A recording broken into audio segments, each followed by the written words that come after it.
Ketika ada seseorang dari Bani Salmah mengadu kepada Rasulullah sallallahu alaihi wasallam, "Ya Rasulullah, hal baqiya min birri abawayya shay'un aburruhuma ba'da wafatihima?"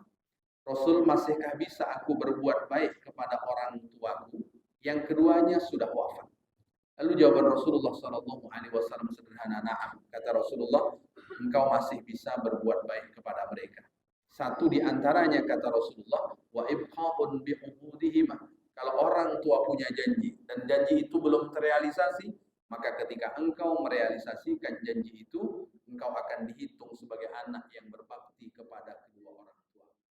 Bismillahirrahmanirrahim.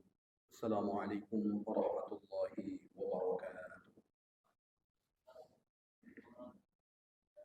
Alhamdulillah. Alhamdulillahilladzi arsala rasulahu bil huda wa dinil haqq liyudhhirahu 'ala ad-dini kullih. Wa kafa billahi shahida. Asyhadu an la ilaha illallah wa asyhadu anna Muhammadan 'abduhu wa rasuluh. Allahumma shalli wa sallim wa barik ala Muhammad wa ala alihi wa ashabihi wa man tabi'ahu huda.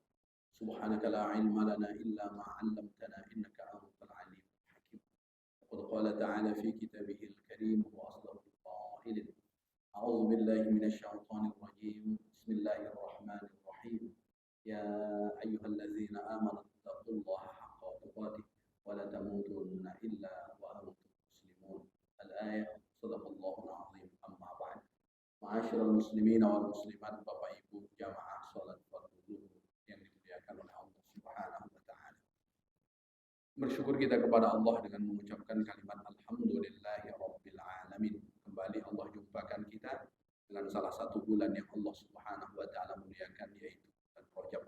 Sehingga kita meminta kepada Allah, Allahumma barik lana fi Rajab wa Sya'ban wa ballighna Ramadan. Ya Allah, berikan keberkahan kepada kami di bulan Rajab, bulan Sya'ban, dan semoga Engkau sampaikan kami berjumpa dengan bulan Ramadan. Maka berkah itu maknanya ziyadatul khair alal khair bil istimrar, tambah baik dari hari ke hari secara kontinu, secara berkelanjutan. Itulah yang disebut berkah. Maka kebaikan yang berlanjut tidak hanya sekedar di bulan Rajab, bersambung di bulan Sya'ban, lalu kemudian puncaknya di bulan Ramadan. Bersalawat kita kepada baginda Rasul dengan mengucapkan kalimat Allahumma shalli ala sayyidina Muhammad wa ala ali sayyidina Muhammad. Assalamu alayka ya Rasulullah. Seraya berharap semoga kita menjadi bagian dari umat Rasul yang kelak mendapat syafaatnya di padang mahsyar. Allah izinkan kita berkumpul berjumpa dengan beliau kelak di dalam surganya. Amin ya rabbal alamin. Bapak Ibu jamaah yang dimuliakan oleh Allah Subhanahu wa taala, wasabi'a asyar. Adapun cabang iman yang ke-17, al-wafa'u bil uqudi, menepati janji. Berjanji mudah, tapi untuk menepati janji ini yang sulit.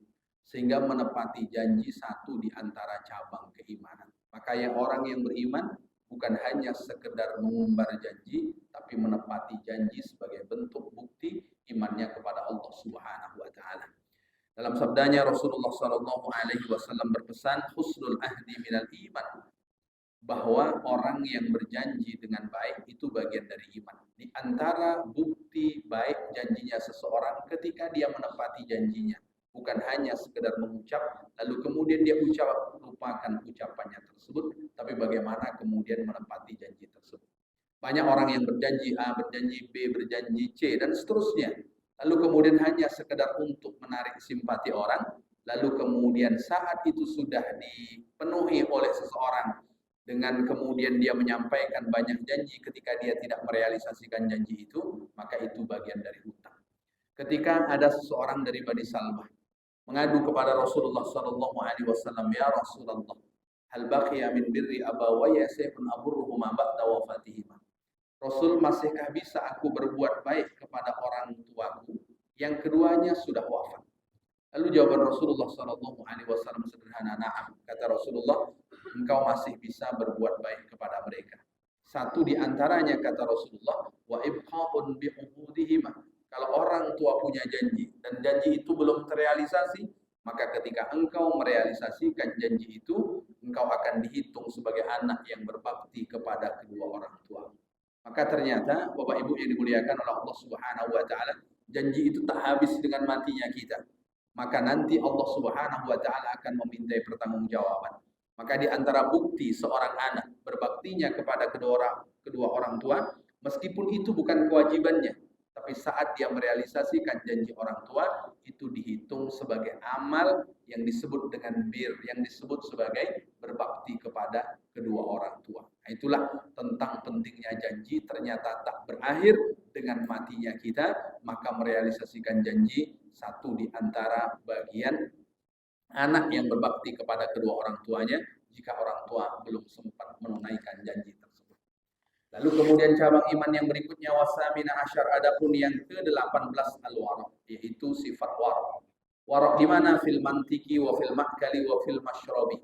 Wara' di dalam ucapan, wara' di dalam makanan, wara' kemudian di dalam apa yang dia minum. Lalu apa yang dimaksud wara'? Wara' itu adalah ibaratun an ijtinabil haram wa syubuhati. Wara' itu adalah ungkapan bagaimana seseorang menjauhkan diri dari yang haram dan kemudian menjauhkan diri dari sesuatu yang subhat. Maka ketika yang haram kita jauhi, yang subhat kita tinggalkan, berarti kita sudah wara'. Tapi selagi dua itu masih terlibat, berarti kita belum mendapatkan sifat wara' tersebut. Lalu bagaimana? Kalau haram jelas, Rasul menyebutkan al-halalu bayyinun wal haramu bayyinun. Yang halal jelas, yang haram juga jelas. Kalau jelas mudah kita membedakan, oh ini boleh dan ini tidak boleh. Tapi yang subhat ini yang agak sulit. Maka wasfat subhat mahaka fi sadrik. Secara sederhana, subhat itu apa? Sesuatu yang mengganjal di hati. Jadi kata Imam Nawawi bahwa ketika menjelaskan tentang subhat itu apa? Sesuatu yang mengganjal di hati. Maka orang yang meninggalkan sesuatu yang mengganjal di hatinya, jika dia melakukannya, berarti ada sifat wara' di dalam dirinya. Lalu sebagian ahlullah rahimahullah mengatakan, ma ra'aitu azhal alayya minal wara'. Tak ada sesuatu yang paling mudah untuk aku melakukannya selain wara'. Jadi sebagian orang mengatakan sifat wara' itulah yang paling mudah. Kenapa sifat wara' itu yang paling mudah? Kullama hakali fi nafsi syai'un taraktuh. Ketika ada sesuatu yang jika aku akan melakukannya dan sesuatu itu mengganjal bagiku, maka aku akan meninggalkannya. Dan ketika aku ingin memakan sesuatu, lalu kemudian sesuatu yang akan aku makan ini mengganjal hatiku, maka aku meninggalkannya. Begitu juga ketika aku ingin minum sesuatu, ketika aku ingin memakai sesuatu, ketika aku ingin mengucapkan sesuatu, dan jika sesuatu itu mengganjal di dalam hatiku jika aku ucapkan, maka aku meninggalkannya. Berarti itu adalah sesuatu yang disebut dengan wara'. Maka Bapak Ibu yang dimuliakan oleh Allah Subhanahu wa taala, kadang kita terbentur dengan sesuatu. Ketika kita akan melakukannya ragu dan tidak kita melakukannya. Maka ketika kita ragu berarti mengganjal di dalam hati, dan ketika kita meninggalkannya berarti itu disebut dengan wara'. Dan juga disebutkan dak ma yuribuka ila ma la yuribu, bahwa tinggalkanlah sesuatu yang membuat engkau ragu dan berpindahlah kepada sesuatu yang engkau tidak ragu saat melakukan sesuatu tersebut. Maka Bapak Ibu, ketika nanti sampai pada tanggal 14 Februari, maka pastikan yang yakin. Kalau yang ragu jangan kita lanjutkan, karena yang ragu itu bagian dari syubhat dalam keterangan ini ya Bapak Ibu.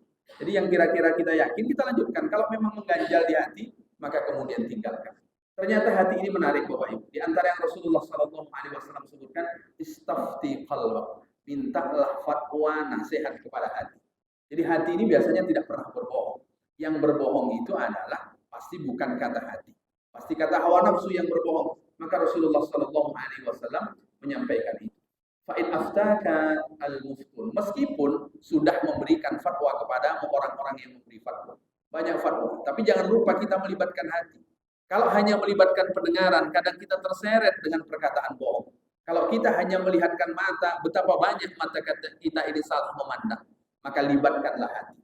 Maka apa yang kita dengar, apa yang kita lihat, maka tanyakanlah kepada hati kita. Kalau seandainya mengganjal kita melakukannya, maka meninggalkan untuk melakukannya. Itulah yang kemudian disebut dengan sifat wara'. Lalu berikutnya, Bapak Ibu yang dimuliakan oleh Allah Subhanahu wa taala, in tajid fi nafsika waffaqah fil halli fajtanibhu. Kalau seandainya ada di dalam dirimu sesuatu yang kita ragu dengan sesuatu itu, maka jauhilah, dan menjauhi itulah lebih utama bagimu. Wala tahrimuhu, janganlah kemudian engkau begini Bapak Ibu. Kalau seandainya ada sesuatu yang kita cocok, lakukanlah. Kalau seandainya ada sesuatu itu yang kita ragu, maka kemudian tinggalkanlah. Wajtanib akala samanil kalbi, dan jauhilah upah dari, mohon maaf, transaksi jual beli, apa nih mau disebutkan, jual beli anjing. Jadi transaksi dari jual beli anjing, itu jauhilah. Ini kata Imam Nawawi rahimahullah. Karena hasil meskipun berbentuk uang itu sesuatu yang tidak baik. Lalu kemudian wahilwanil kahin, jauhilah untuk kemudian makan dari sesuatu yang dihasilkan oleh kahin. Kahin itu paranormal. Kahin itu ya dukun. Jadi kalau kemudian Bapak Ibu membawa orang pergi ke dukun, lalu kemudian dukun ngasih Bapak Ibu fee karena Bapak Ibu telah membawa satu pasien atau kemudian telah membawa satu nasabah, istilahnya, hal-hal yang seperti itu jauh. Jangan kemudian kita makan.